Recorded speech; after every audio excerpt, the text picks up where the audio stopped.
अब हम लोग करते हैं फक रोग। तो देखिए, इससे पहले हम लोगों ने कुपोषणजन्य व्याधियों में जो उसका इंट्रो कर लिया और कार्स कर लिया, तो अब सेकंड की बात करते हैं फक रोग की। तो देखो, पहले इसकी निरुक्ति आप जान लीजिए। पहले इसको तो मैंने बताया है, काश्यप चिकित्सा में वर्णन किया गया है फक चिकित्सा अध्याय में। तो इस मौलिक देन किसकी है? तो काश्यप की ये मौलिक देन है। इसकी निरुक्ति क्या है?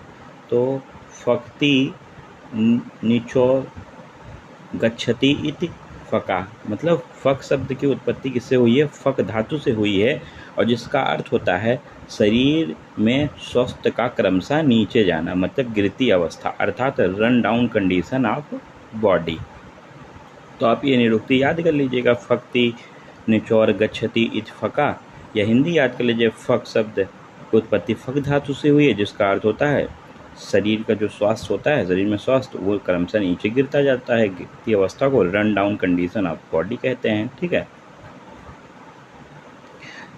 फक्र रोग होता है, ये कोई एक व्याधि नहीं है, ऐसा कहा जा सकता है। ठीक है। एक महत्वपूर्ण लक्षण माना जा सकता है अनेक प्रकार की व्याधियों का। ठीक है। बहुत प्रकार की व्याधियों का ये लक्षण होता है। क्या होता है? लक्षण। तो इसमें क्या होता है? देखो, बाल संवत्सरा पादाभ्याम यो न गच्छति सा फक इति विज्ञा, मतलब बालक जो होता है, संवत्सर मतलब 1 वर्ष तक, पादाभ्याम यो न गच्छति, अपने पाद पर चल नहीं पाता है, खड़ा नहीं हो पाता है। मतलब जैसे मेरा शिशु 1 वर्ष का हो गया परंतु खड़ा नहीं हो पाता है। ठीक है। इसका मतलब ये हुआ कि बच्चा 1 वर्ष तक अपने पैरों पे खड़ा नहीं हो पाता या चल नहीं हो पाता है। तो देखिए, इसको 2 प्रकार से इसकी व्याख्या की जाती है। एक तो ये कहा जाता है कि 1 वर्ष होने पर ध्यान रखना चाहिए, 1 वर्ष की वय बालक के चलने का स्वस्थ के दृष्टिकोण से एक श्रेष्ठ लक्षण माना जाता है। ठीक है। तो मतलब उसको चलना चाहिए। और दूसरी बात इसमें ये है कि यदि बालक ना चल सके अथवा वर्ष व्याधि युक्त हो या बालक अपने पैरों पर ना चल सके, तो उसे फक्र रोग कहते हैं। चलना चाहिए, पहली बात ये कहा, और दूसरी बात नहीं चल रहा है तो उसे फक्र व्याधि है।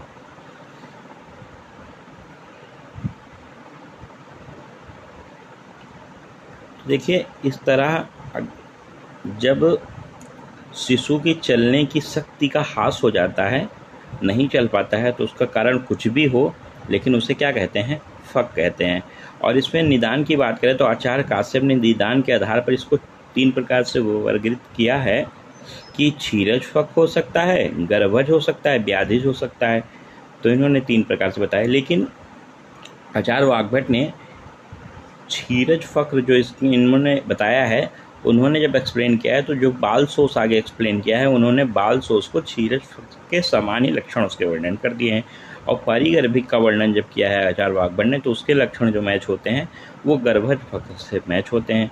तो इन्होंने फक में ये 3 निदान बताए हैं, क्षीरज और गर्भज और व्याधिज, और जबकि क्षीरज और गर्भज वाग्भट ने अलग से वर्णन किया है। ठीक है। तो ये भी आपको समझ में आ गया। अब देखिए, सामान्य निदान की बात करें, सामान्य निदान एवं समाप्ति के, तो देखिए, जिसकी माता गर्भवती हो, पहला, अनाथ हो बच्चा, ठीक है, या उसकी दुष्ट गृहिणी वाले या अधिक भोजन करने वाला बालक हो, तो उसे फक्र रोगी होता है। ठीक है। ये निदान थे जो आप एग्जैक्ट याद कर लीजिएगा।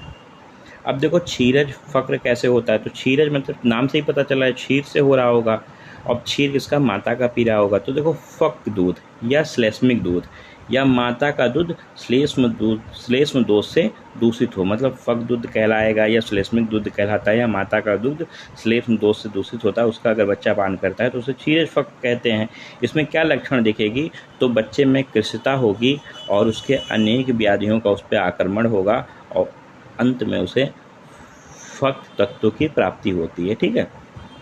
ये था क्षीरज। गर्भज की देखो, नाम से पता चल रहा है, गर्भज मतलब उसकी माता क्या होगी? गर्भवती होगी।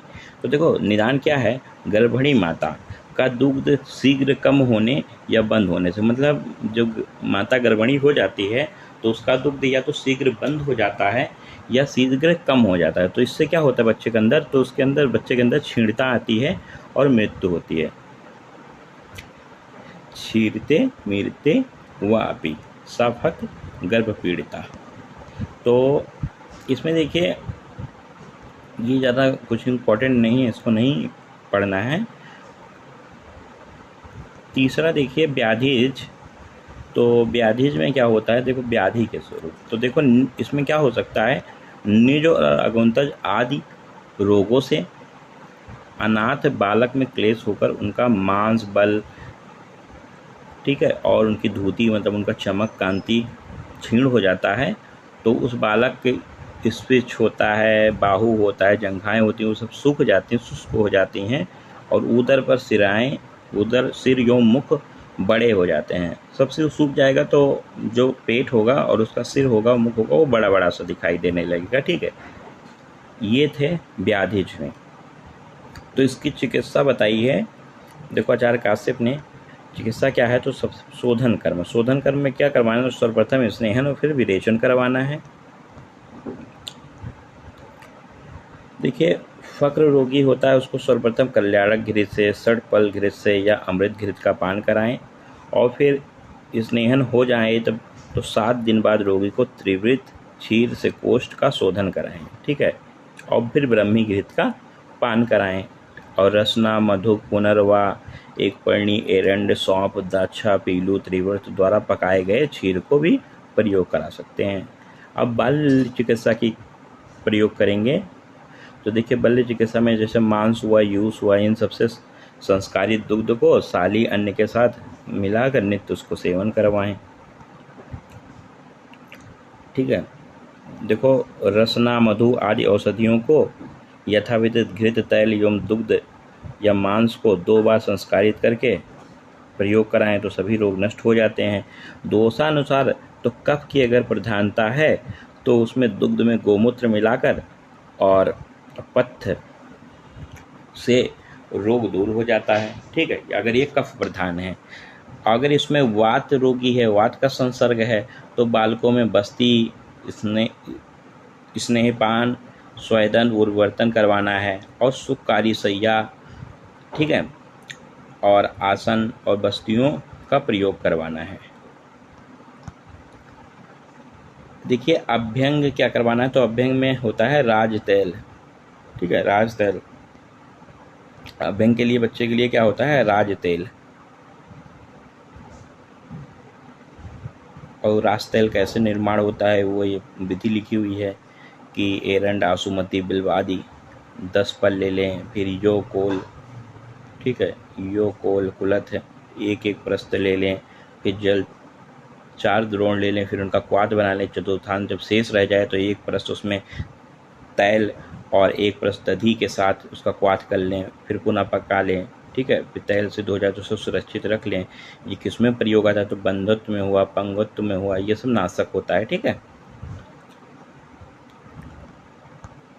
देखिए त्रिपाद चक्ररथ मतलब 3 पहिए वाला चक्र होता है ना, बच्चे जब चलाते हैं, छोटे रहते हैं, ऐसा रहता है ना, एक पहिया यहाँ रहता है, एक पहिया यहाँ रहता है, एक पहिया यहाँ रहता है, और ऊपर बच्चे के पकड़ने के लिए 2 हैंडलें होती हैं, यहाँ ऐसे पकड़ के चलाता है ना, तो ये त्रिपाद चक्ररथ होता है। तो 3 पहिए वाला फक्र रथ बोलते हैं इसको। इसका प्रयोग फक्र रोगी शिशु को चलने के लिए करवाते हैं, ठीक है। तो हम लोगों का फक्र रोग कंप्लीट हो गया, फक्र रोग या फक्र रोग कंप्लीट हो गया। तो मैंने बहुत ही अच्छे से आपको बताया है, और पूरी डिटेलिंग आप मत पढ़िएगा क्योंकि लॉन्ग क्वेश्चन के पर्पज से आता है।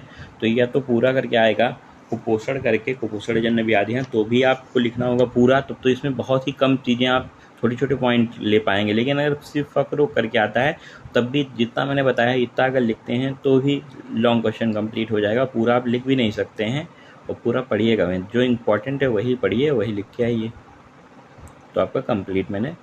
तो इतना आप ध्यान रखिएगा कि फक्र रोग है जो है ये किसकी मौलिक देन है, काश्यप की है। इसकी निरुक्ति आपको याद करनी है, और निरुक्ति के बाद थोड़ी सी उसकी बातें, उसकी परिभाषा देखनी है कि बाला संवत्सरा पाद्यम यो न गच्छति, ये याद कर लेना आप।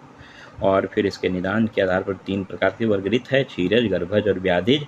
फिर ये रेफरेंस भी डाल दिएगा कि वालसोस को माना है, मतलब बालसोस के जो लक्षण होते हैं वो क्षीरज फक के समान होते हैं और परिगर्भिक के गर्भज फक के समान होते हैं। ठीक है, फिर सामान्य निदान आप बता दीजिएगा, फिर क्षीरज और गर्भज और व्याधिज ये बता दीजिएगा, फिर चिकित्सा बता दीजिएगा और त्रिपाद चक्ररथ याद रखिएगा लास्ट वाला। ठीक है, तो कंप्लीट हो गया।